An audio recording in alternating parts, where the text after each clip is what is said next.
मायरा चाहकर भी अमन से दूरी खत्म नहीं कर पा रही थी। वे कहने को तो पति पत्नी थे, मगर अपने ही घर में अजनबियों की तरह रहने को मजबूर थे। आखिर क्यों? तुम चुपचाप अपनी तरफ सोना, खबरदार जो सीमा लांघने की कोशिश की। मायरा ने अमन और अपने बीच एक तकिया रख दिया और पलट गई। वह अंदर ही अंदर गुस्से में जल रही थी। उसे अपनी ऑफिस वाली दोस्त पूजा की बातें याद आने लगी।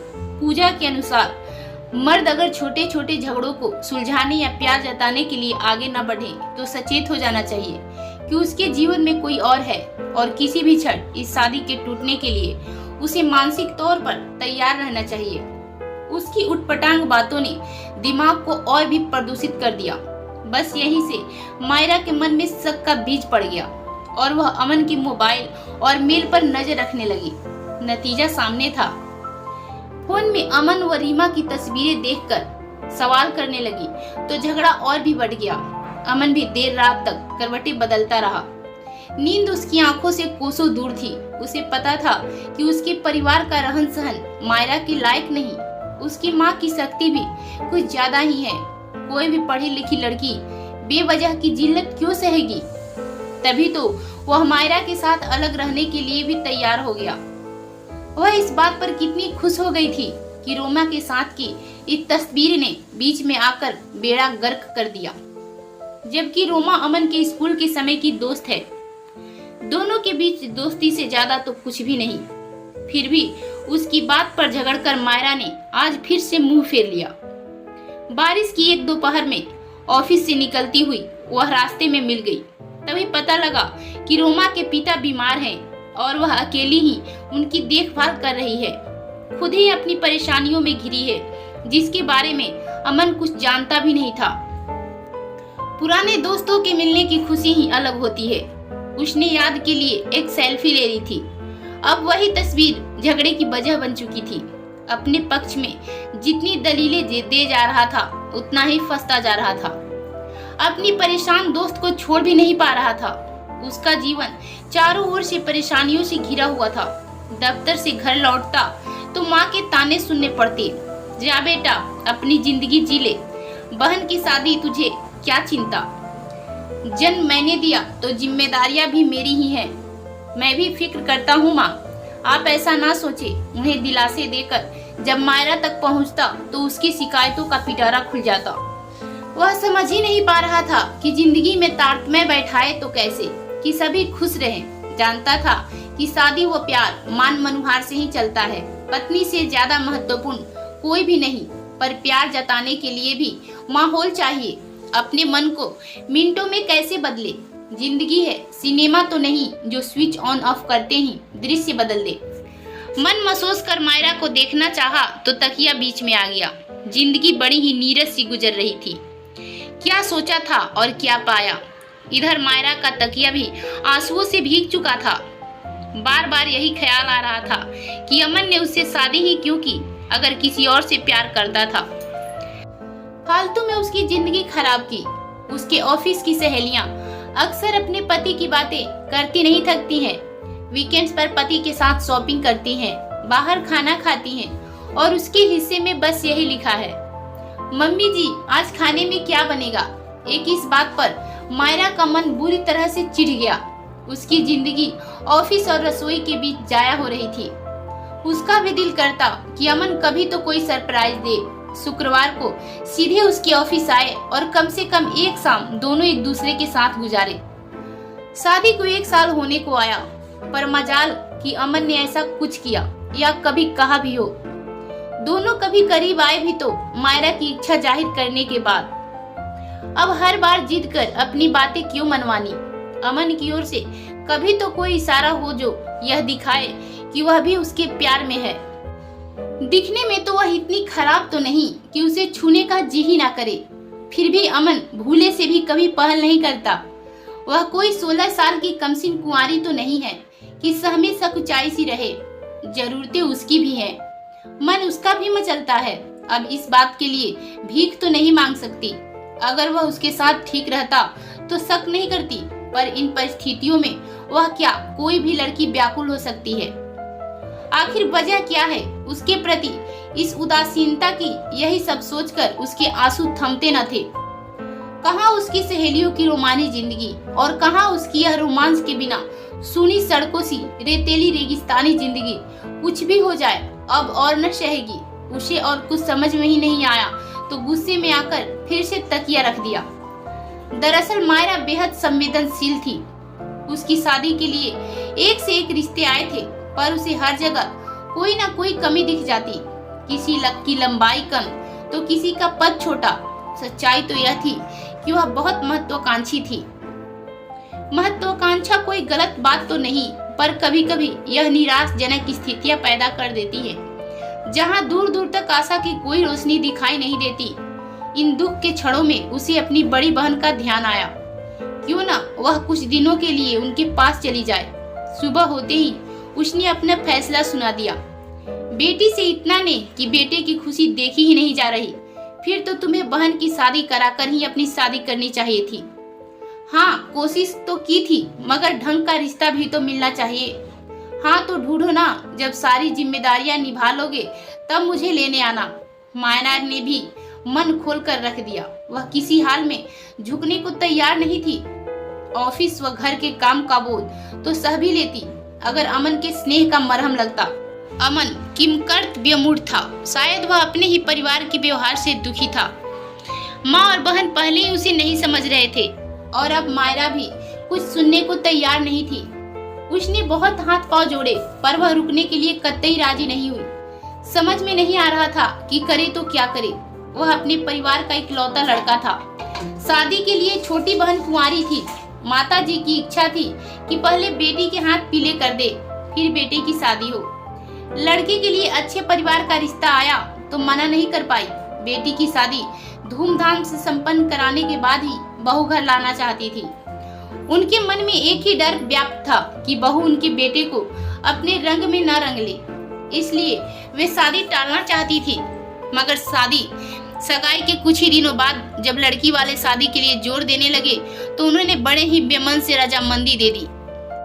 कहीं न कहीं वे बुरी तरह से खार खाए रहती, जब तक बहू की लगाम कसने की फिराक में लगी रहती थी। इधर मायरा के जाने के बाद अमन बहुत अकेलापन महसूस कर रहा था।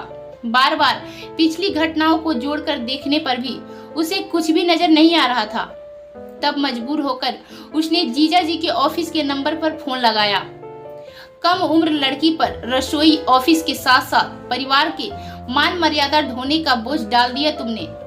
कुछ दिन तो आजाद परिंदों के समान जीते, तब तुम्हें समझ में आता कि मायरा कितनी खुशमिजाज और प्यारी लड़की है। जीजा जी, एक मौका दिला दीजिए, मैं मायरा का दिल जीत लूंगा। जो 1 साल में ना कर पाए वह अब कैसे कर लोगे? मैं उसके ऑफिस के पास शिफ्ट हो जाऊंगा। इस बात के लिए तुम्हारे घर वाले तैयार हो जाएंगे? मैंने उनसे बात कर ली है। अभी तो बहन साथ है तो अलग रह लेंगे, बाद में सबको ही साथ रहना है। तब तक मायरा भी एडजस्ट कर लेगी। परिवार की जिम्मेदारियों को निभाने के लिए मैं ऑफिस से पहले घर जाऊंगा और फिर मायरा के पास चला जाऊंगा। ठीक है, मैं पार्टी रखी है, तुम चाहो तो आकर अपनी बात कहने की कोशिश करना, पर मुझसे किसी किस्म की कोई उम्मीद मत रखना। आखिरी निर्णय मायरा का ही होगा। हम दोनों पति पत्नी के झगड़ों में नहीं पड़ना चाहते। बड़ी मिन्नतों के बाद जीजा जी मान गए। उनकी गिनती शहर के जाने माने प्रतिष्ठित व्यक्तियों में थी। वे चाहते तो अनाधिकार कुछ भी कर सकते थे, परंतु उन्होंने केवल मायरा को सहारा दिया, बल्कि उसके ऊपर भी कोई आपत्तिजनक टिप्पणी नहीं की। अब उसे समझ में आ रहा था कि उन दोनों के घर के वातावरण में कितना फर्क था। आजाद ख्याल मायरा उसके घर के संकीर्ण माहौल में क्यों कुम्हला गई थी। खैर, वह बस इस बात से खुश था कि उसे मायरा को मनाने का मौका मिल गया। मायरा अमन को याद कर सुबह से ही उदास थी, माना अमन से गुस्सा होकर आई, पर वह चाहता तो मना भी तो सकता था। न फोन न कोई मेल, जाने कैसा बेरुख आदमी है। पूजा ने जो कहा शायद वह सच है, तभी तो वह भी हाथ पर हाथ धरे बैठ गया है। ऐसे व्यक्ति से क्या उम्मीद की जा सकती है? जो इंसान एक तकिया तक नहीं लांघ सका, वह अपनी माँ की बात काटकर घर की दहलीज भला क्या लांघेगा? यही सब सोचकर मन उद्वेलित था। इन बातों से बेखबर दीदी उसकी मनपसंद खाना बना रही थी। दोनों बहनों की उम्र में बहुत फर्क था। उनके बच्चे कॉलेज में पढ़ रहे थे। तभी तो दीदी ने अपने घर में उसे ऐसे रखा था जैसे कोई नन्हा बच्चा भटकता हुआ खेलने आ पहुंच रहा है। और ममता की मारी गृह लक्ष्मी चॉकलेट व खिलौने देकर उसे प्रसन्न किया करती हैं। वह खुशी खुशी शाम की पार्टी की तैयारियां कर रही थी। यहाँ हर तरह की आजादी थी, पर फिर भी मन में एक अजीब सा सूनापन था। कैसी हुक सी उठती थी और क्यों, उसे कुछ नहीं सूझ रहा था। खैर, जीजा जी ने उसके जन्मदिन की पार्टी में शहर के सभी अच्छे परिवारों को बुलाया था। कब उसके हाथों में हाथ दिया और कब नाचती हुई बाहों में समा गई, उसे खुद ही पता नहीं चला।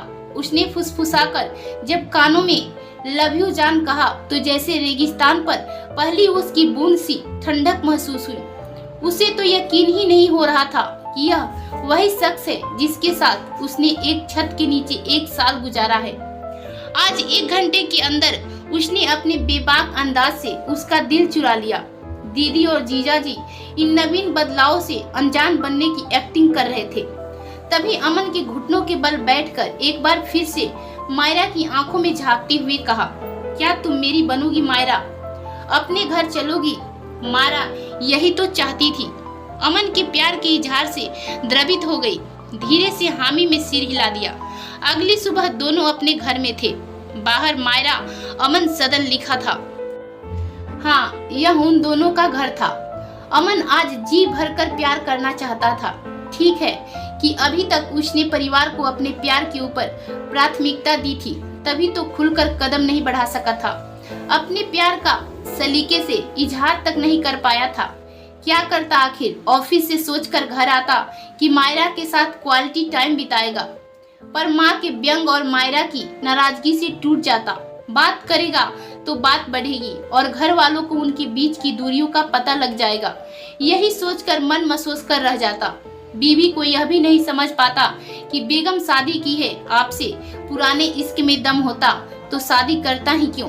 मैं तो खाली दिल और जज्बा से लेकर जुड़ने आया था, आप ही जुड़ न सकी। वाह जी वाह, उल्टा चोर कोतवाल को डांटे। हम नहीं जुड़े या आपने बेरुखी दिखाई। आज दोनों के मन में अपने संवाद चल रहे थे। कुछ मत सोचो, सब भूलकर बस प्यार करो।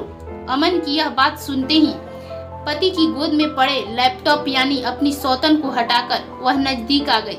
सच, पति पत्नी का रिश्ता बेहद अतरंग होता है। सच कहूँ तो कुदरत भी जोड़ों के बीच आना पसंद नहीं करती।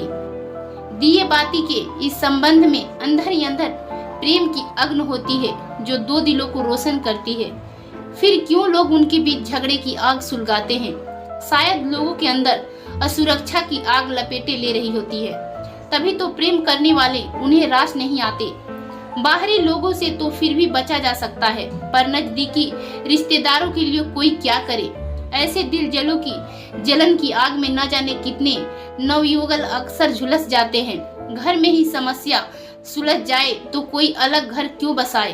कभी कभी आपसी आंधी तूफान से बचने के लिए अलग आशियाना बनाना पड़ता है, ताकि अपने प्रेम की टिमटिमाती लौ को बुझने से बचाया जा सके। उसे हर हाल में जलाए रखना बस अपने ही बस में है। यही सोचकर दोनों ने फैसला लिया कि अब प्राथमिकता के आधार पर रिश्ते निभाए जाएंगे। तकिए ने अपना स्थान ले लिया था। उनके बीच उसके लिए कोई जगह शेष न रही। नमस्कार दोस्तों, आज की हमारी कहानी आपको कैसी लगी?